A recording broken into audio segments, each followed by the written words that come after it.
Thank you so much for the opportunity to make this presentation today.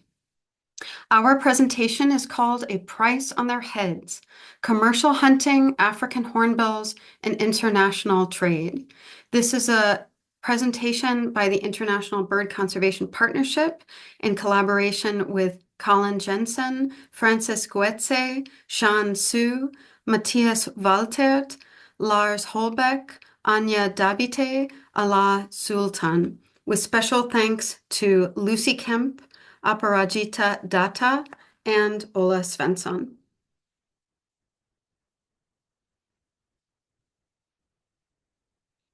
We're going to summarize two main reports. The first is a publication that came out in Global Ecology and Conservation earlier this year with the same title as this presentation, A Price on Their Heads, and the subtitle, Assessing Foreign Demand as a Driver of Hornbill Hunting in Cameroon. And the second focus of our presentation is a project report recently submitted to the African Bird Club entitled Investigating the Impacts and Implications of Hunting and Wildlife Trade on the Conservation Status of Forest Hornbills. This is lead authored by Colin Jensen of the Georg August Universität Göttingen, and he is present and will be available for questions after the presentation. This presentation will also serve as the basis for a forthcoming publication with Colin Jensen as the lead author. So we wanted to start by asking, what's so great about hornbills? Well, there are a lot of great things about hornbills. They are truly amazing birds. The family Bursaradidae includes 32 Asian and 27 African species. There are none in the New World, unfortunately, but the New World has toucans, which are an analog of the hornbills with their massive, horny, but generally very light bills.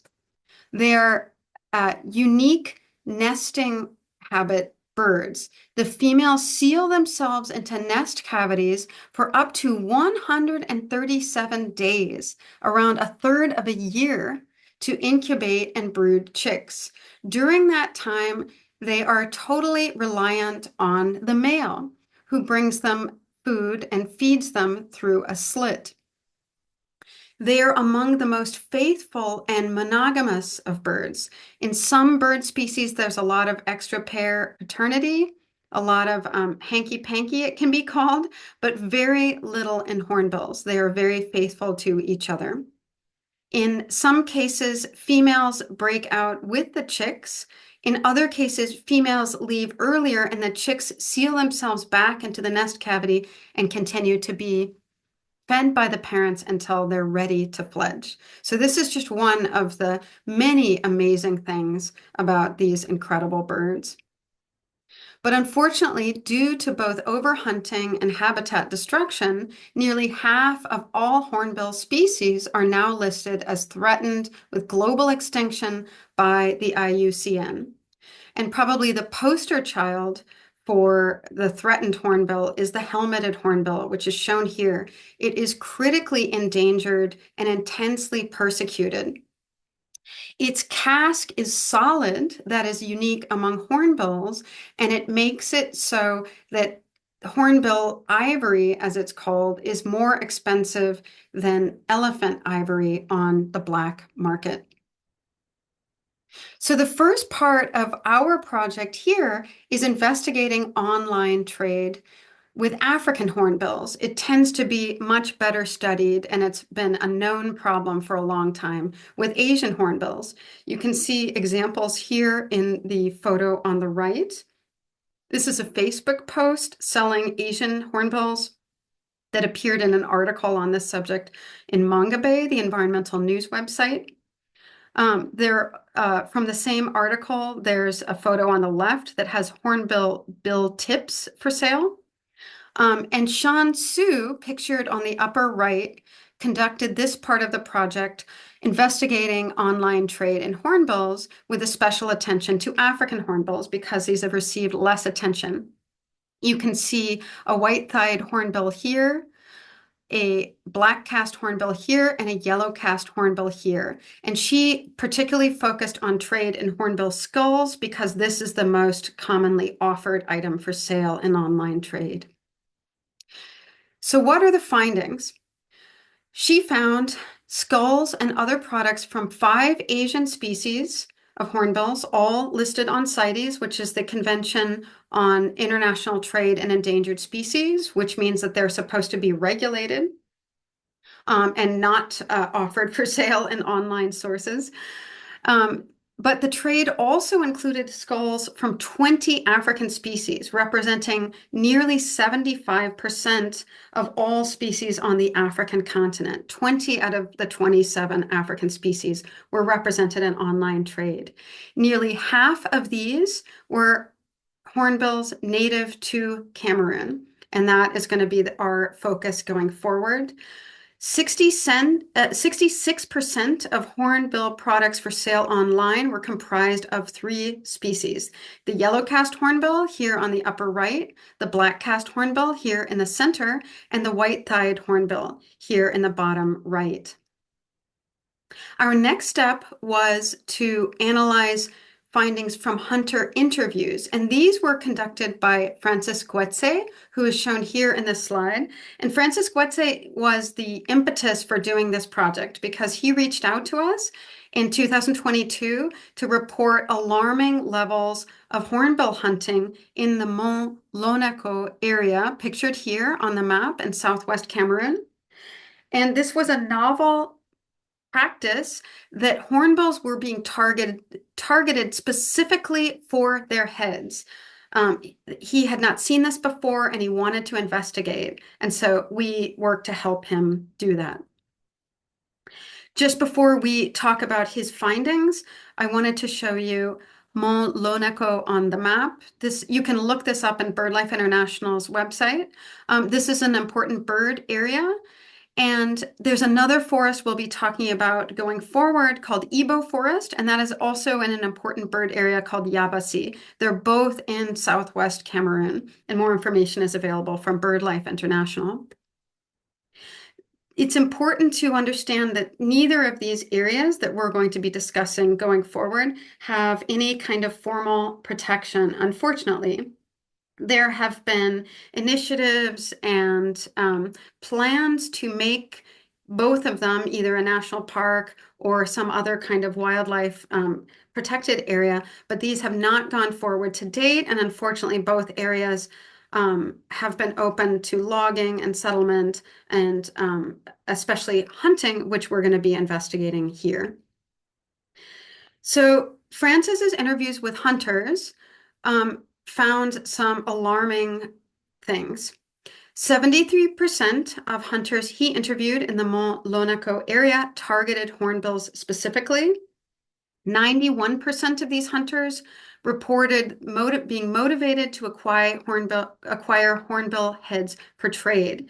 And almost all of the hornbill hunters targeting hornbills were doing so in order to sell to foreign buyers. The locals indicated that the demand for hornbill heads was Chinese, although we're not able to confirm this. This is simply the understanding of local hunters targeting hornbills. They also documented a shift in hunting behavior that occurred about 2 years prior. So this would have been in 2020, 2021, when hunters started targeting hornbills in large numbers. He found that gun hunting was common in Mont Lonako despite legal restrictions on guns, and many hunters reported knowingly engaging in illegal behavior and shooting any animal that could be sold, regardless of laws or protections. Younger hunters were more likely to target hornbills, as the survey showed, and they also reported that hornbill populations appeared to have declined locally so that they had to venture further and further out to surrounding areas to find them. Our final step was conducting hornbill surveys with respect to hunting and habitat parameters that we'll be discussing in the upcoming portion of this presentation. And these surveys were led by Colin Jensen, who's shown here on the upper right. He will be available for questioning after this presentation. And he conducted surveys in two areas, Mont Lonaco, as we saw earlier in this square on the upper left, as well as in Ebo Forest on the lower right. These are, and the red triangles show the specific areas that he included in the surveys. Now, there are 9 forest hornbill species native to Cameroon. These include 4 large frugivorous species, the yellow-cast hornbill, the black-cast hornbill, the white-thighed hornbill, and the black and white-cast hornbill. The reason that bird is in brackets is because that species is not found in our specific study area because it tends to be in drier forests, and we were focusing on these rainforests. There are 3 medium-sized omnivorous or insectivorous hornbills in the study area, the piping hornbill, the African pied hornbill, and the white-crested hornbill. And finally, the smallest hornbill species are 2 insectivores, the red-billed dwarf hornbill and the black dwarf hornbill. So Colin was conducting surveys for all of these species. He was quantifying habitat and hunting pressure, as well as variables including elevation, habitat type, canopy cover, and distance to the nearest village.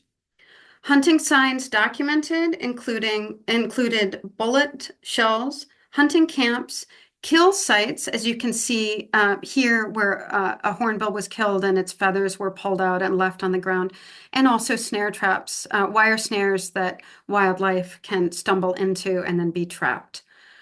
These were all quantified as part of calculating a hunting index, which was comprised of hunting signs per kilometer. And surveys detected 8 forest hornbill species, the ones I mentioned previously, in the Mont Lonaco area, and 7 in the Ebo Forest area. The Ebo Forest did not contain the yellow-cast hornbill according to our surveys. It is a range-restricted species, and so its range did not include the Ebo Forest.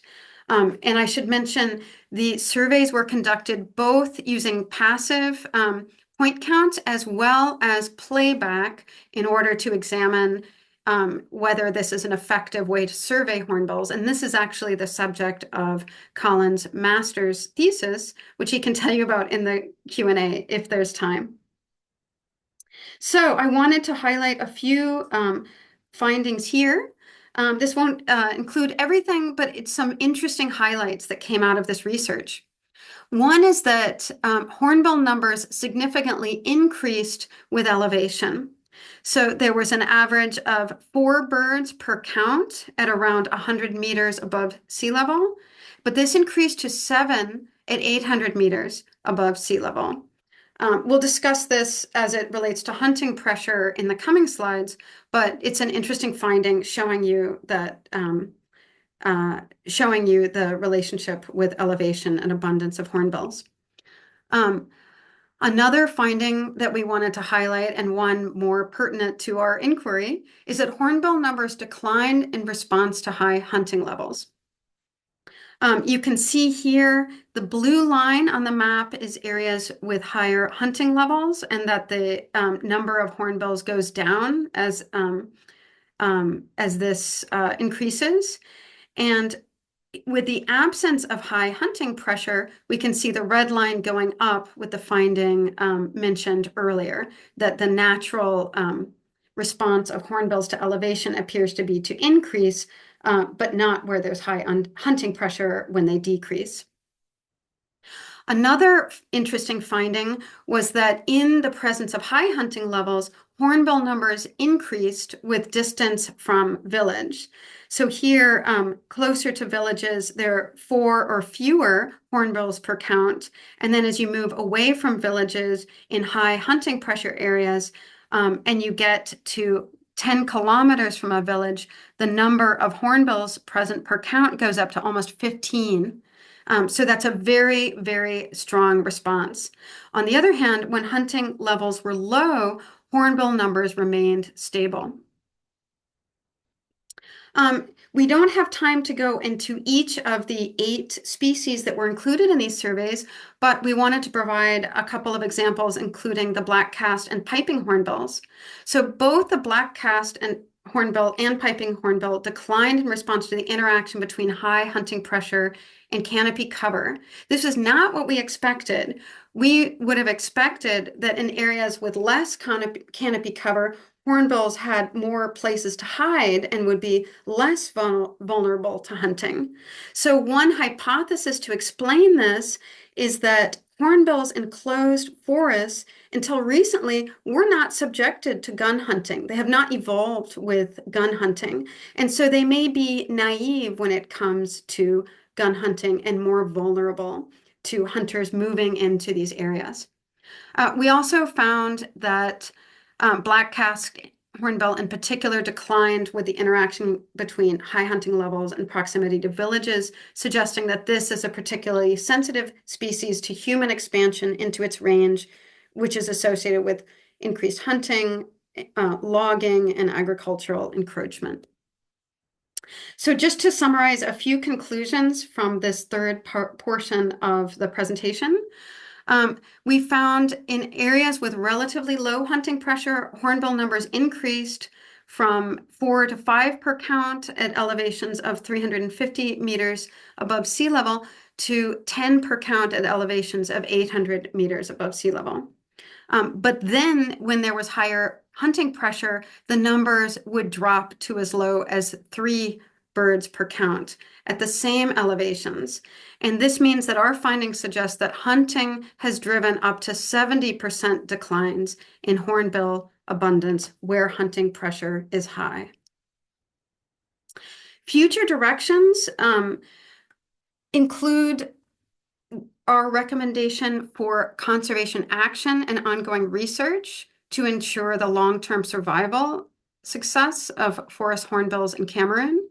We need long-term monitoring to understand population trends. There was no baseline data in this case, but what we have gathered so far can provide baseline data against which to measure future surveys.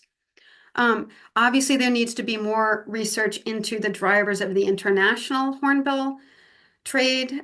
Where are these hornbill heads going? Who is consuming them? Why? All of those are unanswered questions. But we are starting to see the consequences of this trade on hornbill populations, which is obviously very negative. Another conservation step would be protection status for both of these areas, which are very valuable for gorillas, chimpanzees, other wildlife, amphibians. There's an incredible range of diversity here that protection would benefit. And finally, I have a picture of Jen Tensman here on the lower right, because she is the author of a forthcoming presentation with a number of colleagues on examining support for listing African hornbills on CITES. It may be that because CITES does protect a lot of the Asian hornbills by providing penalties and controls for trade, African hornbills are being forced to withstand more pressure. And this is an idea that we hope will be raised at future CITES meetings starting next year. Lastly, we just wanted to highlight that recently the African Bird Club, in addition to this work, supported assessment of avifauna in Ibo National Park, and that's exactly the kind of research that is needed. Many local stakeholders and researchers support increased protections for all kinds of reasons, including but not only hornbills. So we wanted to conclude by thanking you for your attention, thanking especially the African Bird Club for supporting this work, and with the hope that we can all work together to protect, study, and celebrate Africa's amazing hornbills, and the hope that they are wanted and much more valuable alive than dead. Thank you so much for your attention, and we'll be happy to take questions. Thank you very much.